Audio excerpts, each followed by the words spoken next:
ಇವತ್ತಿನ sex fruit apple, ಸೇಬು ಹಣ್ಣು ಅಂತ ಹೇಳ್ತೀವಿ.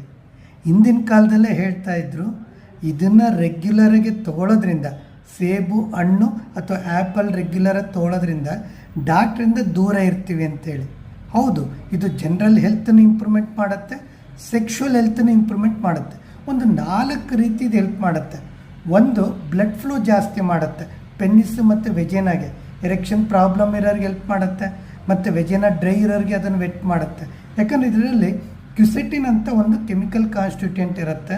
ಸೊ ಅದು ಆ್ಯಂಟಿ ಆಕ್ಸಿಡೆಂಟು, ಅದು ಬ್ಲಡ್ ಫ್ಲೋಗೆ ಹೆಲ್ಪ್ ಮಾಡುತ್ತೆ. ಎರಡನೇದು, ಲಿಬಿಡೋ ಜಾಸ್ತಿ ಮಾಡುತ್ತೆ, ಸೆಕ್ಷುವಲ್ ಇಂಟ್ರೆಸ್ಟ್ ಜಾಸ್ತಿ ಮಾಡುತ್ತೆ. ಇದರಲ್ಲಿ ಪೆಕ್ಟಿನ್ ಅನ್ನೋ ಒಂದು ಫೈಬರ್ ಇರುತ್ತೆ, ಅದು ನಮ್ಮ ಒಂದು ಗ್ಯಾಸ್ಟ್ರಿಕ್ ಇಶ್ಯೂಸನ್ನು ಕ್ಲಿಯರ್ ಮಾಡುತ್ತೆ. ಆಟೋಮೆಟಿಕಲಿ ಸ್ಟ್ರೆಸ್ ಲೆವೆಲ್ ಕಡಿಮೆ ಆಗುತ್ತೆ. ಸೊ ಸೆಕ್ಷುವಲ್ ಹೆಲ್ತಿಗೆ ಹೆಲ್ಪ್ ಮಾಡುತ್ತೆ. ಮೂರನೇದು, ಎನರ್ಜೆಟಿಕ್ ಇರುತ್ತೆ, ಯಾಕಂದರೆ ಇದರಲ್ಲಿ ನ್ಯಾಚುರಲ್ ಶುಗರ್ ಇರುತ್ತೆ. ಆ ನ್ಯಾಚುರಲ್ ಶುಗರ್ ಏನು ಮಾಡುತ್ತೆ, ಸೆಕ್ಷುವಲ್ ಎನರ್ಜಿಗೆ ಹೆಲ್ಪ್ ಮಾಡುತ್ತೆ. ನಾಲ್ಕನೇದು, ಸೆಕ್ಷುವಲ್ ಪರ್ಫಾರ್ಮೆನ್ಸಿಗೆ ಇದರಲ್ಲಿರೋ ನ್ಯೂಟ್ರಿಯನ್ಷನ್ ಕಂಟೆಂಟ್ ಏನಿದೆ ಅದು ಸೆಕ್ಷುವಲ್ ಪರ್ಫಾರ್ಮೇಷನ್ಗೆ ತುಂಬ ಹೆಲ್ಪ್ ಮಾಡುತ್ತೆ. ಸೊ ಯಾವ ರೀತಿ ತಿನ್ನಬೇಕು, ವಾರದಲ್ಲಿ ಅಟ್ಲೀಸ್ಟ್ ಒಂದು 2-3 ಆ್ಯಪಲ್ ತಿನ್ನೋದ್ರಿಂದ ಇದು ತುಂಬಾ ಬೆನಿಫಿಟ್ ಇರುತ್ತೆ, ರೆಗ್ಯುಲರ್ ತೊಗೊಂಡಾಗ ಮಾತ್ರ.